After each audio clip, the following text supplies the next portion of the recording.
What is up, guys? Welcome to another video. My name is Henry Shalom, and today I have an exciting video for you. Today I'm going to be walking over the framework we use to consistently lower our client's CPA by over 50%. And to be more specific, we've gone from a $34 CPA all the way down to $14 and from a $20 CPA all the way to $5. So those are some very significant changes, and I'm going to show you how we do that every single time. And for those who don't know me, my name is Henry Shalom, and I've been running an e-commerce growth agency for the past couple of years. I decided to create this channel to provide free value for you guys so that you can learn our methodologies for free and apply them to your business. So if you like this video, make sure to hit the like and subscribe button down below so you can continuously get more videos that will help you scale your business. And with no further ado, let's get started. So here's what I'm going to cover in this video. I'm going to start off talking about what CPA is for those of you that don't know. Then I'm going to talk about those things that affect your CPA and how to lower it. And then I'm going to talk about our methodology in terms of lowering the CPA and what we focus on. So what is CPA? CPA is basically what you pay per purchase, right? Or per acquisition. And the metrics that affect the CPA are going to be your CPM, your CTR, so your click-through rate, and your CVR, right? Your conversion rate. So in order to maximize or improve your CPA, you need to work on these metrics and make sure they are optimized. So first off, how do you lower your CPMs? It's the first one I mentioned, so let's talk about it first. There's two ways your CPM will increase. Number one, there's high competition, right? You're advertising at a time where there's a lot of people advertising and spending a lot of money on ads, and naturally that's going to lead your CPM to increase, right? Because you're paying per impression. So if more people are advertising at the same time and a lot of people are spending a lot of money, there's going to be a lot more competition and the costs will increase. The second scenario in which CPM will increase is actually when Facebook has a hard time showing your ads to your audiences, right? Because you have to understand that the focus of Facebook is to make sure people stay inside of Facebook, right? So they're only going to show ads that make people want to stay on their platform and look at other content, right? So if your ad doesn't resonate with the audiences, right? If it doesn't make sense to show it to them, then Facebook will not show it to them, and that's going to drive your costs up. And if you want to learn more about creatives and how to make them for your brand, I have a video right here that will help you do just that. So next up is increasing your CTR. Okay, so let's say you were able to optimize your CPM, you're getting a conservative, let's say $10 CPM, you're happy with it, which is great. And now you want to move into the next metric, which is CTR, right? So let's say you're getting a sub 1% CTR, which is really bad, right? And you need to improve that so that more people that see your ad click through to your website. Okay, so the way to do this, right? The way to increase your CTR is by making your audience curious, okay? You have to understand the mindset people are in while scrolling through social media and what's the way to interrupt them, right? And what's the wrong way? Because you have to realize that while people are on social media, they're not in buying mode, right? They're not thinking, oh, I'm gonna buy something, so I'm gonna go to Facebook or to TikTok to see an ad and buy something. They're there to be entertained or distracted, and they're not really focused on it. Like they could be watching TV at the same time or talking to friends at the same time, right? There's a lot going on. Therefore, you need to be aware of this and create your ad in a way that fits into that mindset.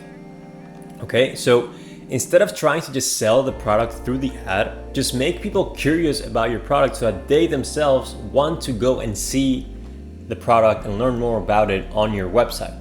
Okay, the ad shouldn't be made to persuade people and make them buy. It should be made simply to make people curious.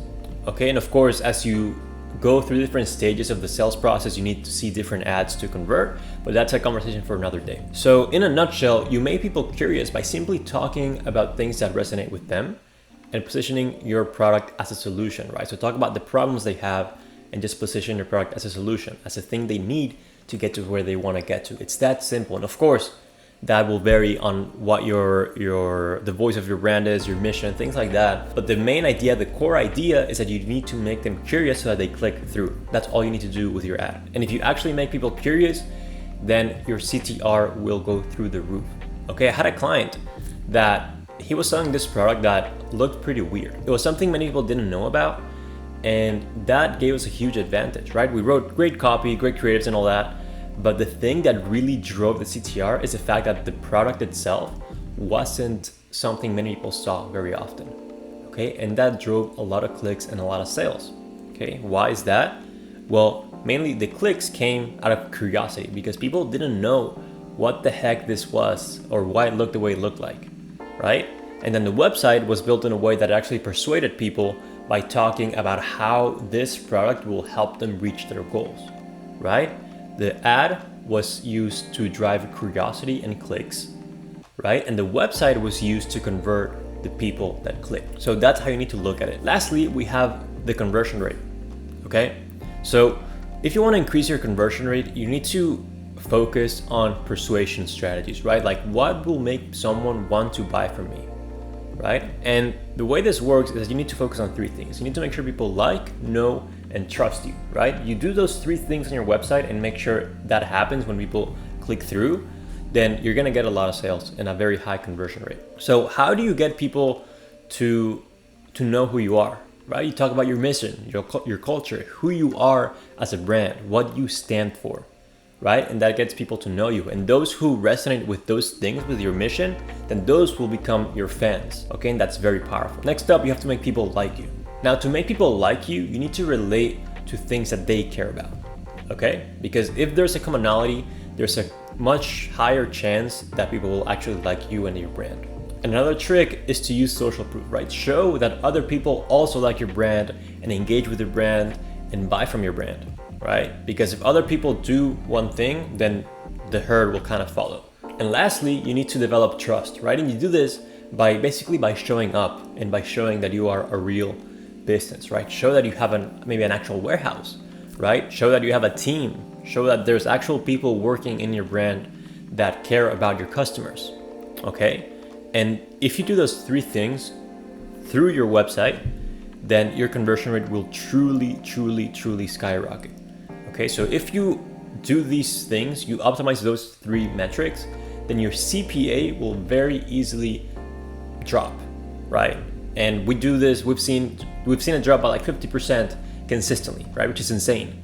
One thing I do want to mention is that these brands needed to do a lot of work on their advertising and their websites, right? So that's why it dropped so significantly, right? But if you have, let's say, a CPA of $15 and you just want to be a little bit more profitable, you can implement these lessons and drop it, hey, even by $3, and you'll make an extra $3 of profit, right? Which will be extremely helpful for growing your brand further, okay? Because if you save $3 on one sale, sure, it's nothing. But if you save $3 on 1,000 sales, that's $3,000 that you saved from a purchase, right?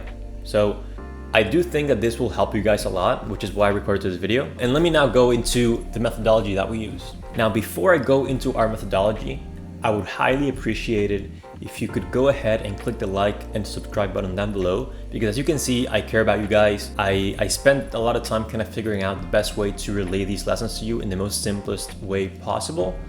And I'm gonna continue doing this every single week. So if you like this video and you found value in it, please hit the like and subscribe button down below. Now, if you haven't been able to figure it out, our methodology is highly focused in the market, right? We're very market driven, right? A lot of companies, a lot of brands are focused on the money or how can I increase the bottom line? How can I make more money from these people? And that's not the way to think about it. You need to think about the market and think what they care about, what they want, what they need to see, to hear, to know about you in order to buy from you and trust you. Okay, and that is everything we focus on, right?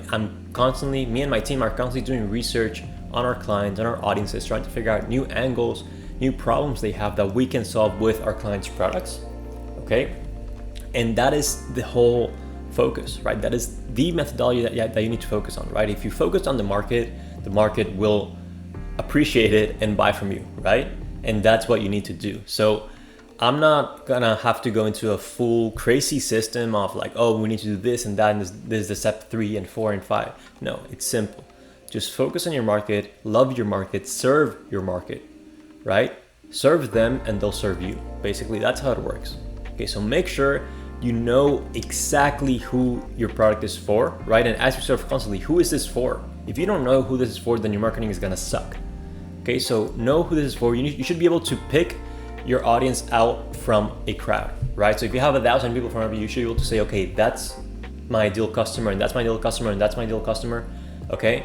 And if you don't think you can do that, you need to do a lot of work to figure out who those people are that you are serving, because then that is going to basically lift up your marketing, right? That is going to be the basis or the base of your marketing, the foundation of your marketing. And if you don't have that, then your marketing will be baseless and it will not succeed over a long period of time. Okay, so that's all for this video. Hope you liked it, hope you enjoyed it. And please make sure to hit that like and subscribe button down below. So yeah, that's all for this video, and I'll see you next week. Bye.